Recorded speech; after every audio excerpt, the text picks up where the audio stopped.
YouTube, there is no firearms in this video. That's loud.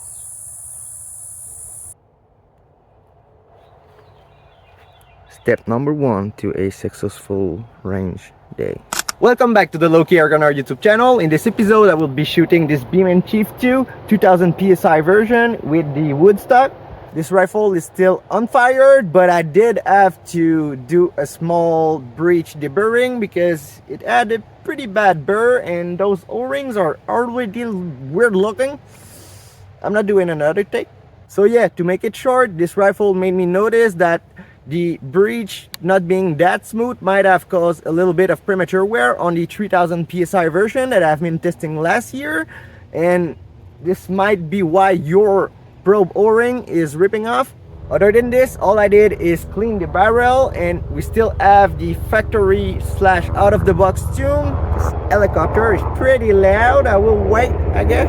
But yeah, I got my Caldwell chronograph out here. I don't know if it will work because it has tendencies to not work. It is currently in the shade with the shades, so hopefully that works. If not, I might try to move there, but I kind of don't want to do that. We will be using Crosman hollow point 14.3 grain from 20 meter. I will try to do my best on the target, and hopefully we will get a good target and good chronograph numbers. If not, the title of the video might change and I might waste my time. By the way, this rifle came from Airgun Archery Fund Canada, and this is not included, okay? This is from Spears Custom Parts. I'll go set up the other camera and hope for the best. Those are Splatterburst 1-inch targets. Like I said, we will be using Crosman 14.3 grains hollow points. We are air under 2000 PSI because that's how I pumped it a few months ago, so it did not leak, which is a good thing. I tried my best to line things up. If this doesn't work, don't buy a Caldwell. It's easy.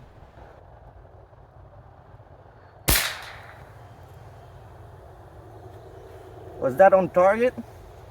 I'm offline, I don't know. 926? That's pretty hot. And that worked. That's kind of scary for my phone because I have no clue of where that went. Let's crank it down, I guess.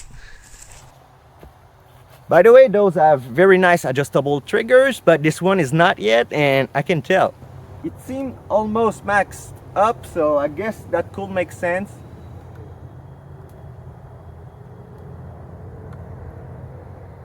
Let's try like that. That was very random. I've heard something, I believe that was on the paper. Peppa Pig! This much low. I don't even know if this recorded on the chronograph. Nope. Did not record. I will give it like 2 clicks up. 1, 2. I don't really know what a click means on this side, so.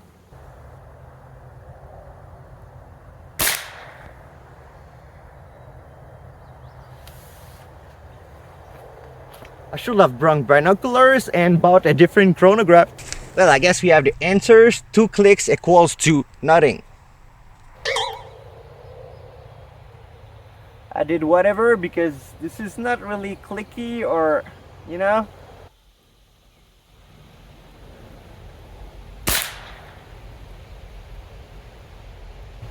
Very good, Caldwell. Yeah, I guess I might be fighting the pressure a bit at this point, but 2 clicks did nothing and a few more clicks did too much. If this video is called why you should buy something else than a Caldwell chronograph, that might be why, because if I waste all the air trying to zero and I don't get chronograph numbers, I came here for nothing. We are already just a bit over 1800 PSI, so yeah.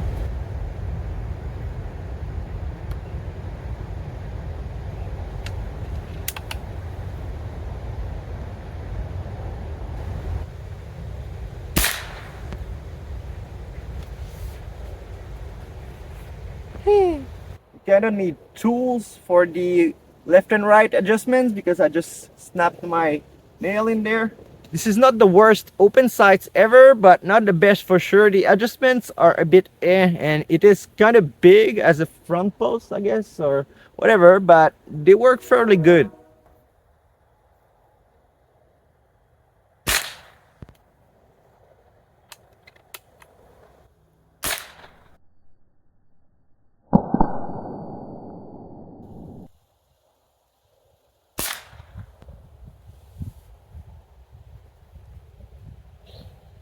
I guess I did okay. 20-meter open sights, bad eyes, and I'm not used to this specific stock, and the trigger is not adjusted yet, so that's okay. We are not getting any chronograph numbers though, so anyways, the shot curve is messed up already. Let's keep shooting. Oh, we got a number. I lied. We got one number. I'm right around 1700 psi. On a stock tune, we only got around 25, 30 maybe FPS spread yet from the start, 31. Okay, this does not really help me to make a shot curve, but it tells me that this tune might be pretty good anyways for 14.3 and 15.9 grain pellets, so that's okay.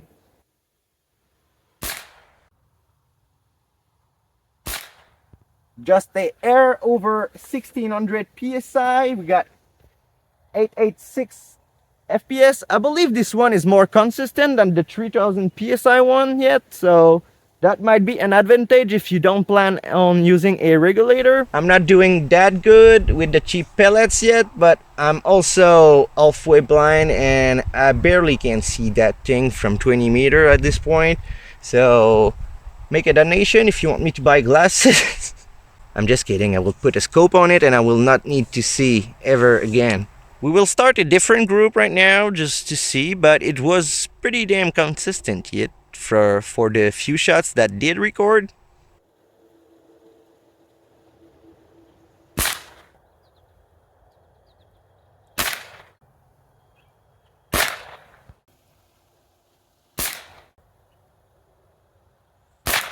This seems to be about what I get with open sights in this rifle and those pellets. I guess it will be funny to zero with those pellets at the same distance next time that I use it. It will tell me if I'm bad at it or if that's about it for those pellets.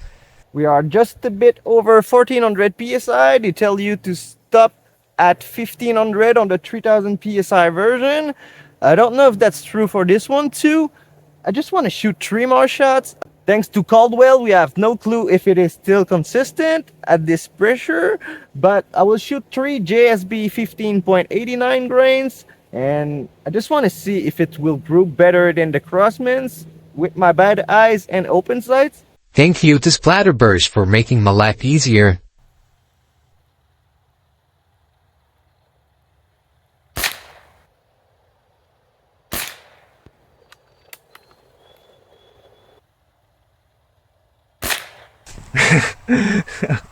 That's kind of better, but kind of not. But the rifle might be shooting less consistently than it was there, so that might be me. So this video is kind of useless, I guess. Let's make a conclusion. I took 18 shots total and I'm a tiny air under 1400 psi. I definitively think that most of it is my fault because I really can't see that well and I had to focus my eye to even see the dot from 20 meters, so I need glasses bad. On another note, the Caldwell chronograph did not do too good in the shade with the shades.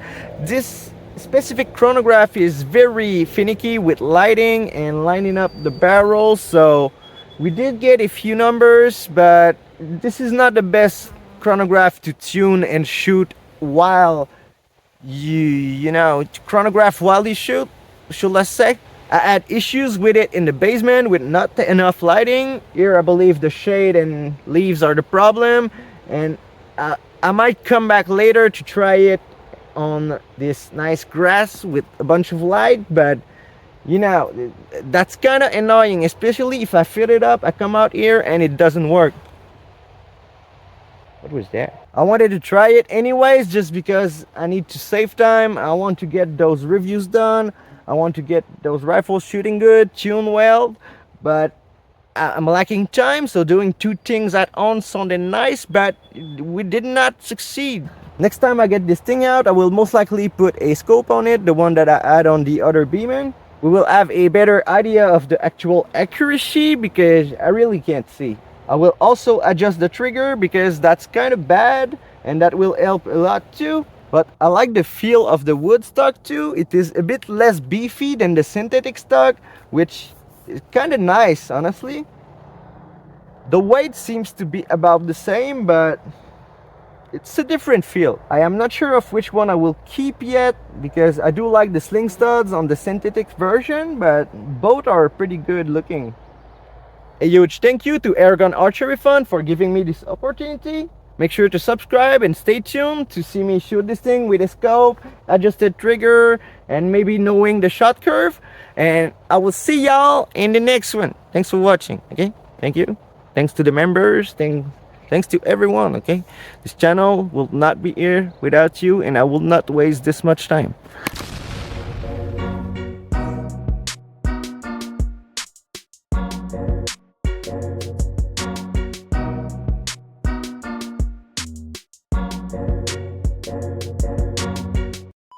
This is just under 2 inch and this is just under 1 inch, so I really can't brag about that. This was pretty cool, but with adjustments that's kind of doesn't make sense, so yeah.